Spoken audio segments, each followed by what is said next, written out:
ओम श्री सिद्ध भैरव नमः. बघा, आपण ज्या वेळेला भजन करतो किंवा एकमेकाला भेटतो, रामकृष्ण हरी, तुकाराम महाराज रामकृष्ण हरी विठ्ठल केशवा मंत्र हा जपावा सर्व काळ, या विनास्ता आणि ते साधन वाहतसे अनैत. भगवंतानं जे 10 अवतार घेतले ना, तर 10 अवतारामध्ये हे 2 अवतार आहे, राम आणि कृष्ण. ही माणसाच्या जीवन विकासाकरता आहे.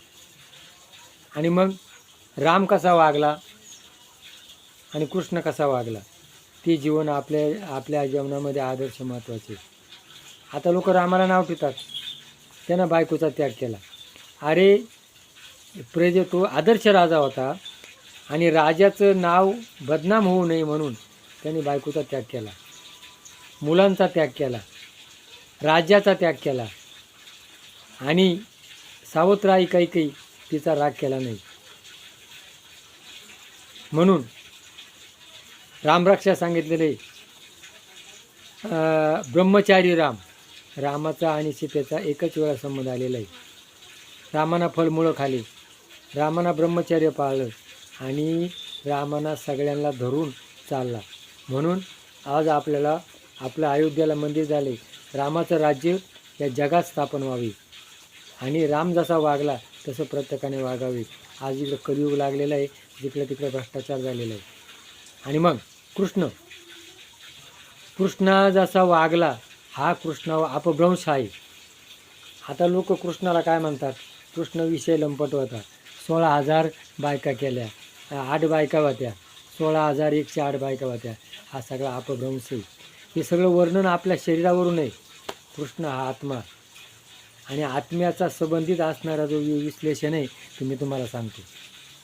तर ज्या वेळेला राम अवतारामध्ये आयल्याला दगड होती आणि तिला स्पर्श झाला, ती उद्धारून गेली. म्हणजे रामाच्या पायाना दगडाची श्री होती. आणि जे काही ऋषी होते, जरी ऋषी असला तरी त्याचं मन विषयाक आकर्षित होतं. माणसाचं मन हे चंचल आहे. 1-2 जण साधू होते, एक गेला आणि रस्त्यानं चालताना अंधार पडलं आणि तो वेश्याच्या घरी जाऊन राहिला. आणि दुसरा म्हणून नको बा, वेश्याच्या घरी आपल्याला नको. मग तो कुठं गेला, मंदिरात गेला. आता वेश्याच्या घरी जो होता त्याला असं वाटलं, आईला आपण नागीता आलो, आपण मंदिरात गेलो असतो, तिथं भजन पूजन कीर्तन केलं असतं, काय बा या वेश्याच्या घरी येऊन उपयोग झाला. आणि जो मंदिरात होता ना, त्याला असं वाटलं, आईला आपण काय बा इकडे मंदिरात आलो, आईला तो वेश्याच्या घरी गेला, तिकडं काय मजा असतं. बघा, ज्या वेळेला तो वेश्याच्या घरचा माणूस मेला ना, तो स्वर्गाला गेला, कारण त्याचं मन कुठं होतं, देवाकडे होतं. आणि जो देवळात होता त्याचं मन कुठं होतं, वेश्याकडं होतं. तसं माणसाचं मन आहे. म्हणून देवाला काय आवडतं, मन आवडतं. तन मन धन. आपण देवाला काय तो तन देतो, धन देतो, पण मन देत नाही. देव काचा भुकेला आहे, मनाचा भुकेला आहे. फलम पुष्पम तोयम समर्पयामी. मला काही नको, मला फक्त तुझं मन दे. आणि मग कृष्णाला अपभ्रंश जो आहे, तर 16,000 ते ऋषी होते. मग ते दगड घेऊन गेले, कोणाला मोठी कोणाला बारीक, अशी बायको जशी लागेल तशी. मग राम हसायला लागला, अरे म्हण मी आता एक बाणी, एक वचनी, एक पत्नी, आणि मग मला कृष्ण अवतारात तुम्हाला मी तुमची इच्छा पूर्ण करी. आणि मग त्याचे 16,000 एक राजाना 16,000 स्त्रिया बंदिस्त केल्या होत्या. कृष्णाने ज्या वेळेला त्याला मारलं जरासंधाच्या याच्यामध्ये त्या 16,000 स्त्रिया होत्या. आणि मग त्यांना मोकळा केला.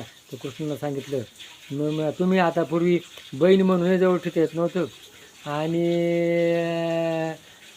याला तर बायकोचा विषयच नव्हता, जा म्हणून तुम्हाला मी बायको म्हणून स्वीकार करील.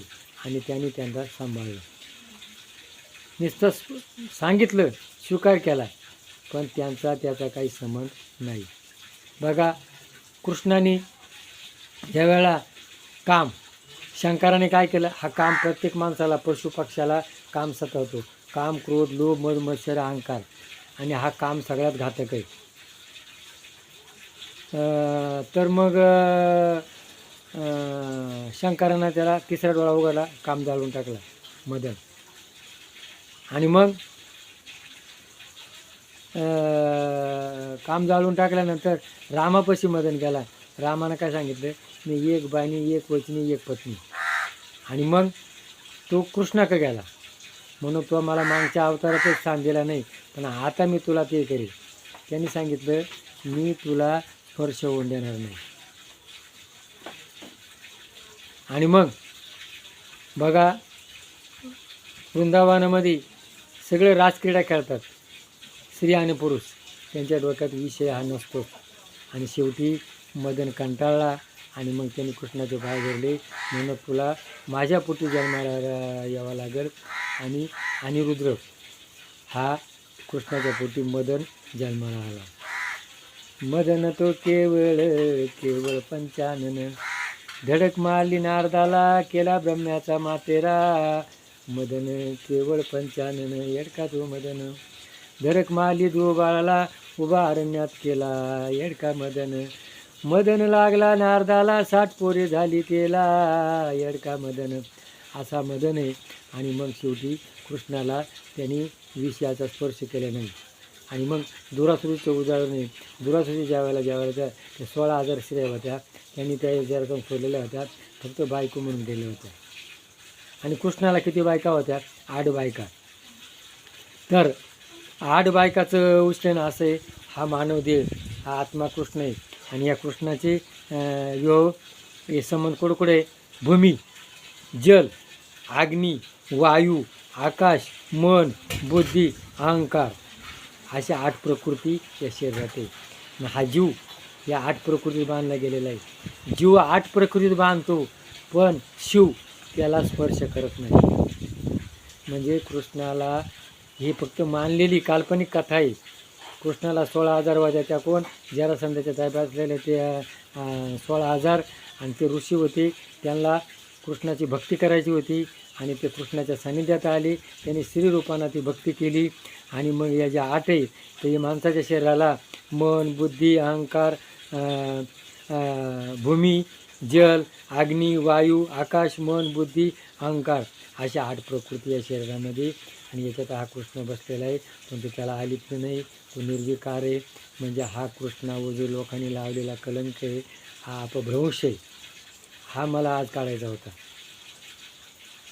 आणि मग त्या दुरासुरीनं सांगितलं, म्हणून पाहुणं आला आहे, मग आता यमुनेत पाणी होतं, जा म्हणून त्याला सांगा 16,000 स्त्रिया बघून, 16,108 स्त्रिया बघून जर कृष्ण ब्रह्मचारी असेल तर यमुने वाढ दे. झाली तू बघ. तिथे गेला, जेवला, म्हणून परत पाणी आलं गवळणी म्हणून. मग म्हणून जाऊन सांगा 16,000 अन्न खाऊन जर दुर्वास उपाशी असेल तर यमुने वाढ दे. झाली तू बघ. बघा, आपण आहे ना, काल जेवलो, उद्या आहेच, परवा आहेच, म्हणजे भूक ही काही जात नाही. लोभ आणि आशा आणि भूक ह्या तिन्ही गोष्टी जीवनातून नामशेष झालेल्या नाही, त्या म्हाताऱ्या झाल्या नाही आणि होणारही नाही. भूक, आशा आणि लोभ. आणि मग तर कृष्णाचं असं जीवनचरित्र आहे. राम ब्रह्मचारी मानला गेला आहे, एक पत्नी होता. कृष्ण निर्विकार आहे, आत्मा अलिप्त आहे. पण ह्या आत्म्याला ज्या वेळेला मनुष्य जोपर्यंत 6 वर्षाचा असतो, 6 वर्षापर्यंत त्याला हे 6 विकार नसतात. म्हणून जेवण घालताना 6 वर्षाच्या मुलांना जेवण घालावा, ते पुण्य लागतं. बालपण असतं तिथं काही नसतं. एकदा त्याला 16 वर्ष लागलं का त्याच्यामध्ये हे 6 विकार जमले जातात आणि मग त्याच्या जीवनाची बरबादी होऊन देते.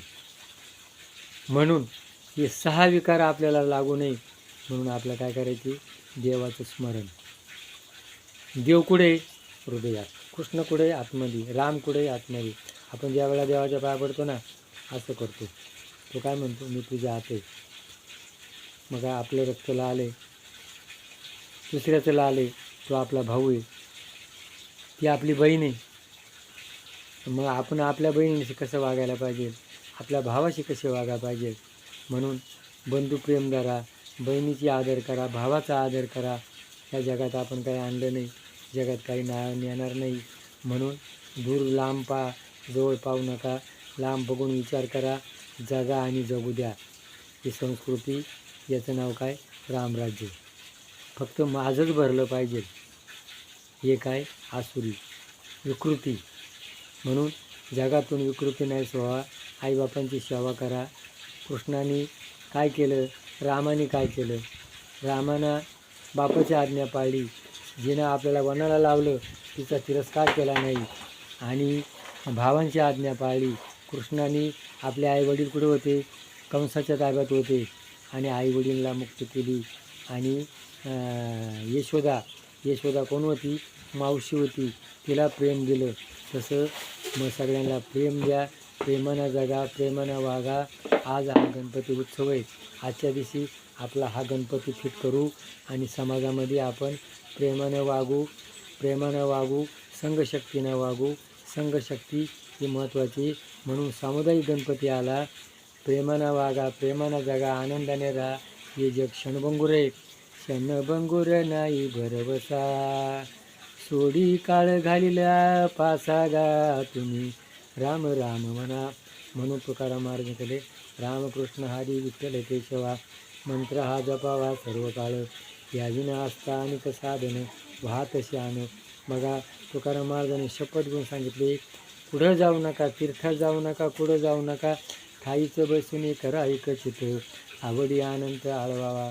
हा भगवंत आपल्या हृदयात आहे, आपल्या आईबापात आहे. चंद्र, सूर्य, अग्नी, हवा, पाणी. आता मी सांगितले कृष्णाने किती बायका केल्या? 8 बायका, 108 ते कोण होते? आणि 8 प्रकृती कोणती? देव कुठे? भूमीत आहे. देव कुठे? पाण्यात आहे, अग्नीत आहे, वायूत आहे, आकाशात आहे. मन आहे, बुद्धी. आणि हा अहंकार जो आहे ना, हा माणसाला त्रास देतो. त्या अहंकार सोडा आणि त्या कृष्णाचं चित्र करा. म्हणून आपण गणरायाची मी प्रार्थना करून आजचा दिवस गणेश चतुर्थी आहे आणि आज आपण संकल्प करू. प्रत्येक माणसाने विचार करा, तरुणांनी कष्ट करा, काम करा, आपली वृत्ती बदला, व्यायाम करा, शक्ती करा. जागल तो जगेल. शक्ती करा. ज्याचा दंडा त्याचा हंडा. शक्ती असली तर आपण करू शकतो. म्हणून व्यायाम करा, योगासनं करा, ब्रह्मचर्याचं पालन करा. जय भैरवनाथ महाराज की जय.